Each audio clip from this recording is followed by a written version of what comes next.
Voilà, ma communication est intitulée « Paul Boccara et la mise en mouvement du capital ».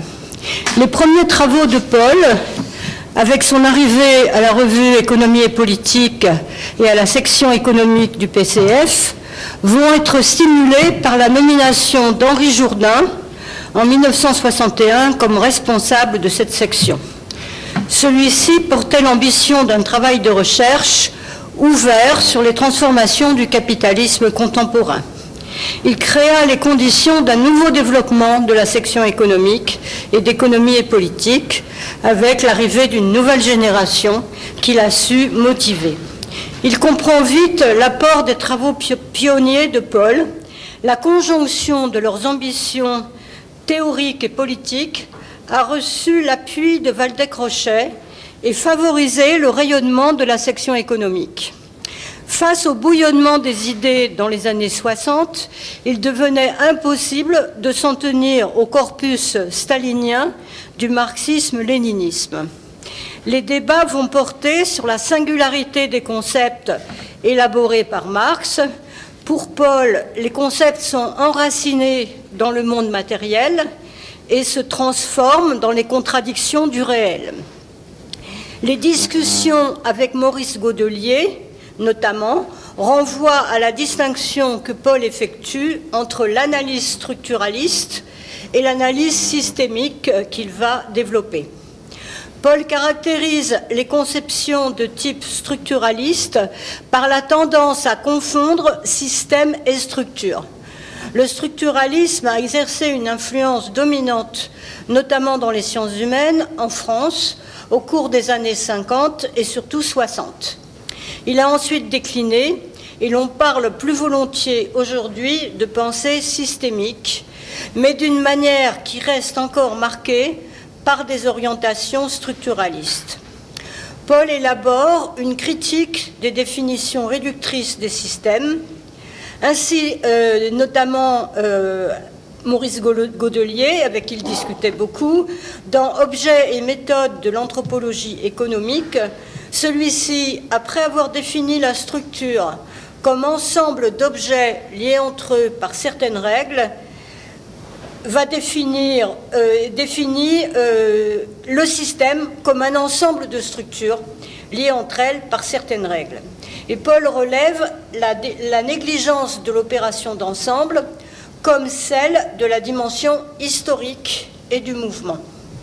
Ainsi, il définit un système par trois aspects: structure, opération de transformation et régulation. Et il note aussi, conjointement à la négligence structuraliste de l'opération, une réduction de la régulation limitée à la cohérence entre les éléments.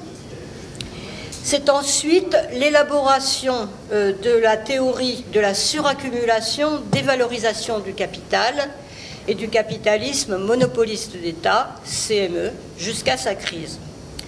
Paul construit sa théorie originale de la suraccumulation et de la dévalorisation du capital à partir de la lecture fine des 3 livres du Capital de Marx, mais aussi de la lecture des auteurs classiques comme Marx, puis de l'ensemble des courants et auteurs qui ont produit une théorie des crises et du capital.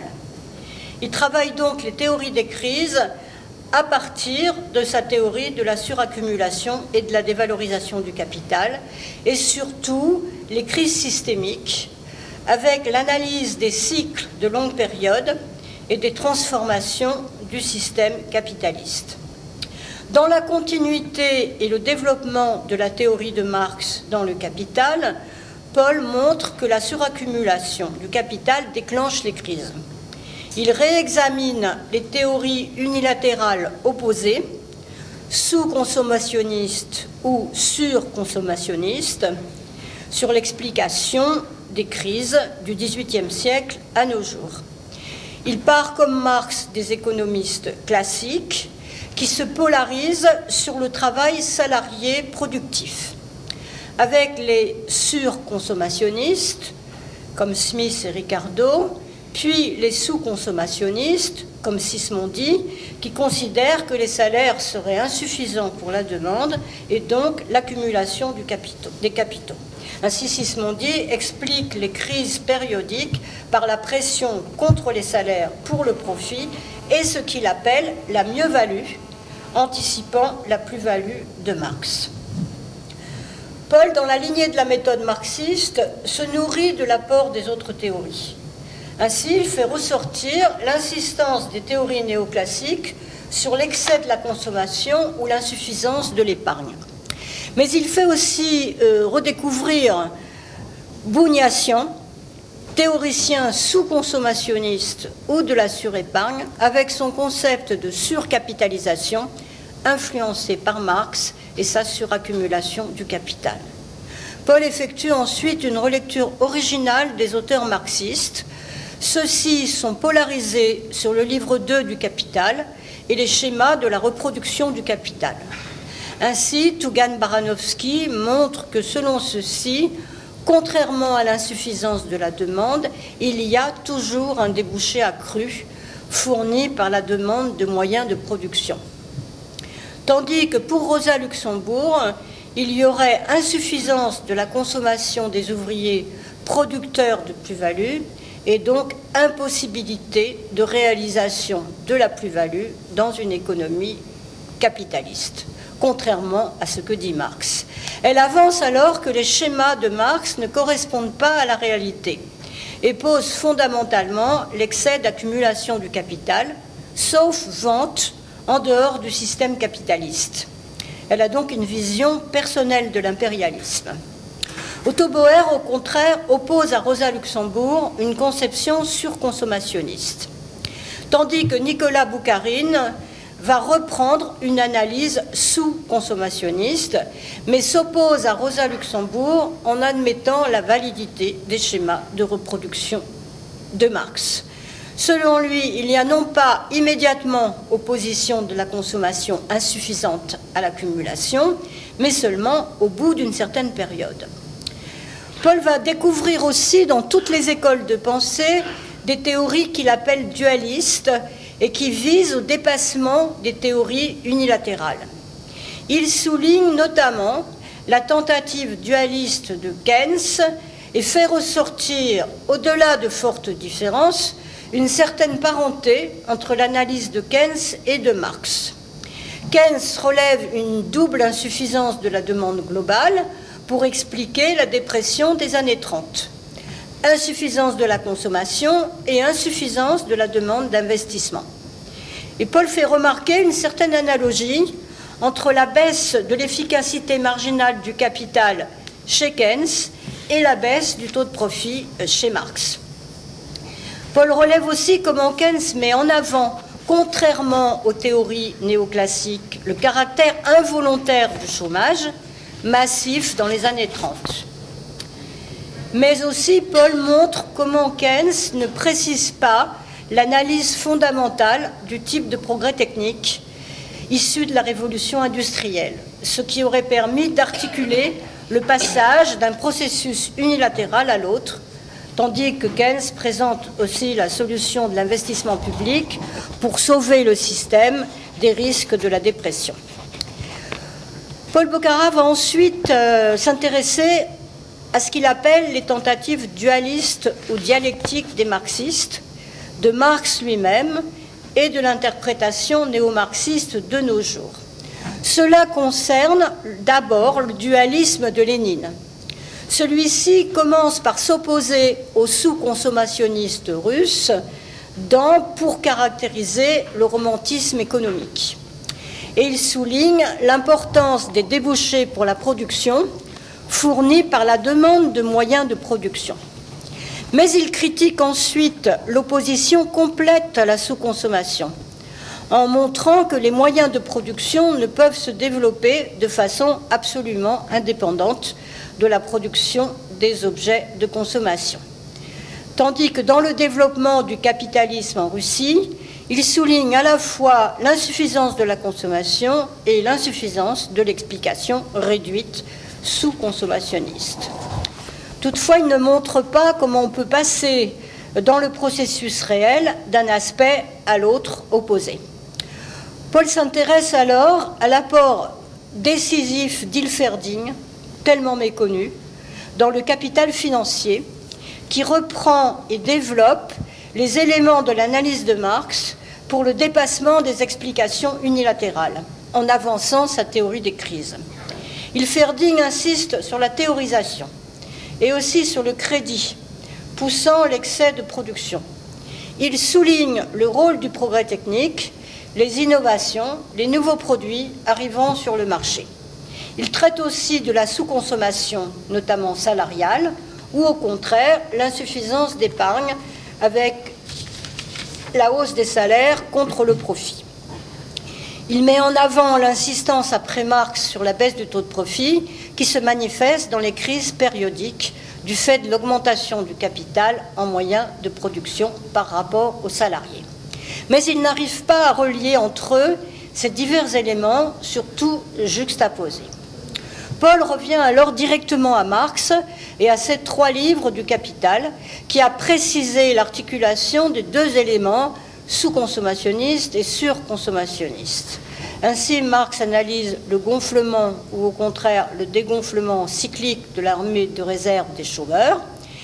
Il souligne l'élévation du rapport moyen matériel de production sur salarié, caractéristique de la révolution industrielle, qui engendre la baisse du taux de profit et la suraccumulation du capital à la base des crises. Il montre le rôle du crédit pour favoriser l'accumulation en machines, avec le gonflement des prix qui l'accompagne et la spéculation. Il considère que l'insuffisance de la consommation explique les crises en dernière analyse, comme on dit, même si on ne peut réduire l'explication des crises à la sous-consommation. Mais dans l'ouvrage inachevé de Marx, Paul relève qu'il manque l'articulation de l'éclatement périodique des crises à la sous-consommation qui se manifeste en fin de cycle. L'analyse néo-marxiste de Paul Boccara lui-même va préciser le déroulement effectif du processus conduisant aux crises. Elle montre comment on passe des excès de salaire surconsommationnistes, suivant l'essor cyclique, à la réponse du remplacement des travailleurs par des machines. Et c'est cette élévation de l'importance des machines par rapport aux travailleurs qui finit par entraîner l'insuffisance cyclique de consommation des salariés à la fin du cycle. D'où la baisse du taux de profit en valeur et en prix avec la surproduction et l'éclatement de la suraccumulation. Paul va passer ensuite à l'analyse des issues périodiques des crises capitalistes de suraccumulation du capital. Il s'agirait de la réduction des excès d'accumulation et cela renvoie à son concept qu'il a développé après Marx de dévalorisation du capital et qu'on peut trouver dans le livre 3 du Capital. Il considère 3 types de dévalorisation du capital. Soit profit positif réduit, soit profit nul, soit profit négatif ou perte de capital. Ce sont des entreprises en faillite ou complètement fermées, des entreprises marchant à taux réduit, le chômage. Tout cela va entraîner des reculs de l'accumulation des capitaux, mais aussi des efforts de progression de la productivité. Paul va repérer ensuite chez les économistes classiques des analyses sur la destruction du capital, comme Malthus et Sismondi, mais aussi chez les néoclassiques Bourgnessian avec son concept de décapitalisation. On va trouver aussi la dépréciation des capitaux et le progrès de la productivité chez Ricardo, le grand classique. Et on peut trouver aussi chez les néoclassiques, comme chez Hayek, les baisses de valeur des capitaux, les inventions, etc.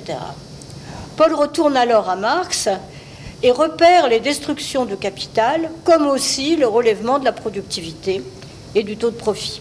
Chez les marxistes, notamment Hilferding, il repère à la fois la baisse du taux d'intérêt et la thésaurisation, et d'autre part, les transformations technologiques qui relèvent le rapport plus-value sur capital avancé. Et Paul souligne que ces diverses analyses théoriques s'opposent au dogme de la baisse continue du taux de profit attribué faussement à Marx. Marx lui-même, dans Le Capital, parle de dévalorisation dans le sens de réduction de valeur du capital, alors que dans l'analyse marxiste de Paul, il ne s'agirait que d'un des cas de mise en valeur négative, et on a vu qu'il y avait deux autres cas de mise en sommeil du capital, mise en valeur nulle ou mise en valeur positive, mais à taux réduit. Les effets de la dévalorisation du capital à travers les difficultés conduisent contradictoirement à la reprise de l'accumulation. Et donc, on voit comment Paul puise chez Hilferding ou même chez le néoclassique Schumpeter la solution du progrès de la productivité et du progrès technique. Tandis que l'apport novateur de Paul Boccara au marxisme aujourd'hui montre les limites de la solution de la dévalorisation du capital de moyenne période, qui n'opère plus pour la reprise du fait du gonflement de la composition organique du capital, soit le fameux rapport entre les moyens matériels de production et les travailleurs salariés. D'où l'inefficacité du relèvement du taux de plus-value pour relever le taux de profit. Et cela explique le passage à la crise systémique, débouchant sur une autre structure du système. Ainsi, les destructions économiques inévitables sont au cœur des effondrements économiques formidables, bancaires et réels, de la crise financière récente de 2008, sur laquelle Paul a particulièrement travaillé. Celle-ci va porter un coup sérieux au dogme néoclassique, mais en fait, le retour à Keynes et même le retour à Marx ne saura suffire face à la nouveauté considérable des crises dans le système capitaliste mondialisé et financiarisé et au besoin d'avancées novatrices que l'on peut appeler néo-marxistes.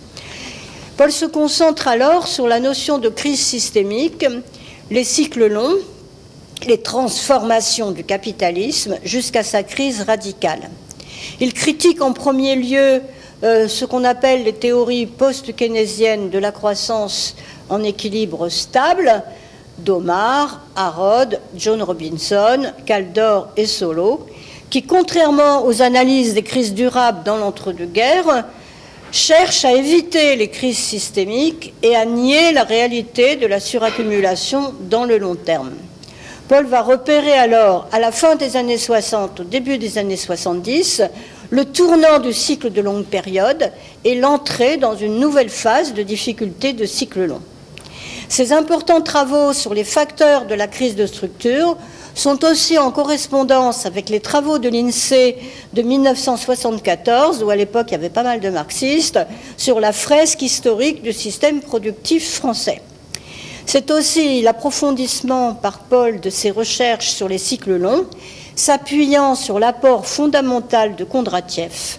Chaque longue phase est étudiée, jusqu'à la crise systémique actuelle, autour des problèmes démographiques, technologiques, avec la relation moyens de production matériel sur salariés, monétaire et financier, et enfin les transformations de structure et de régulation.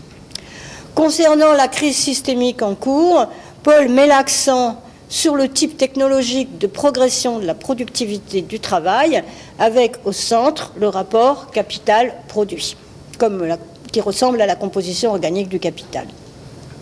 Il présente alors de façon inédite les analyses théoriques marxistes sur les longues phases de difficulté, avec notamment Dobb, Arzoumanian et Gilman.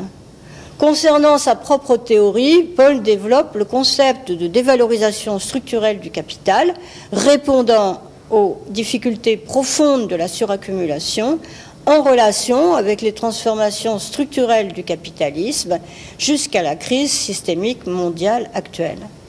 Ce sont aussi les travaux néo-marxistes sur les transformations du système capitaliste. C'est l'apport de Hilferding sur le capital financier et son analyse des changements de structure, notamment l'exportation de capital et la lutte pour le territoire économique. Paul revisite aussi les travaux de Rosa Luxembourg qui tentent une explication économique de l'impérialisme. Selon elle, le débouché serait fourni par les marchés coloniaux ainsi que par la militarisation et les armements. Quant à Lénine, il analyse les transformations du capitalisme de libre concurrence en impérialisme ou capitalisme de monopole. Puis il évoque le passage au capitalisme monopoliste d'État. C'est aussi la référence par Paul aux travaux des auteurs marxistes après la Deuxième Guerre mondiale, comme Varga ou Baranésouzi, qui pour leur part développent leur analyse sur le capitalisme américain. À la fin des années 60, le début des années 70, Bocara lui-même développe la théorie du capitalisme monopoliste d'État avec aussi celle de sa crise systémique. À la conférence internationale de Choisy-le-Roi en 1966, il présente son analyse théorique inédite du CME, tandis que l'ouvrage collectif de la section économique du PCF reprend seulement partiellement les travaux de Paul. En ce qui concerne l'explication théorique de la transformation du capitalisme monopoliste en capitalisme monopoliste d'État, Paul se réfère à la suraccumulation de capital durable, à la longue phase de difficulté et à la crise structurelle de l'entre-deux-guerres. Puis il caractérise la solution de la dévalorisation structurelle du capital après la Seconde Guerre mondiale sous les différentes formes de financement public, n'exigeant pas la valorisation pour le profit.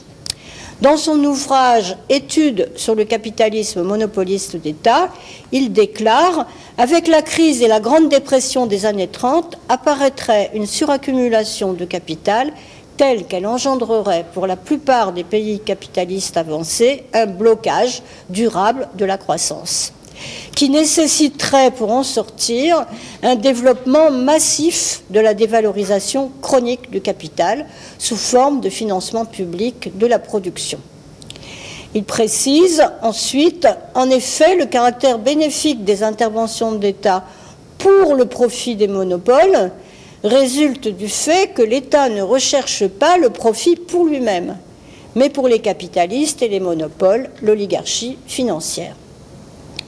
Paul souligne aussi l'installation de ce qu'il appellera plus tard le capitalisme monopoliste d'État social, avec les secteurs publics ou étatiques de production, le financement de la consommation, l'extension des services publics, éducation, santé, logement social et la sécurité sociale.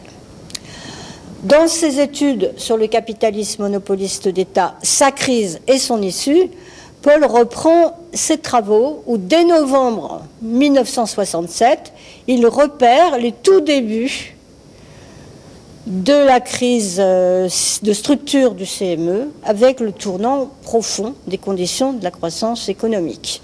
Et il note la fin éventuelle de la phase ascendante du cycle long, dit Kondratiev, et le ralentissement structurel nouveau.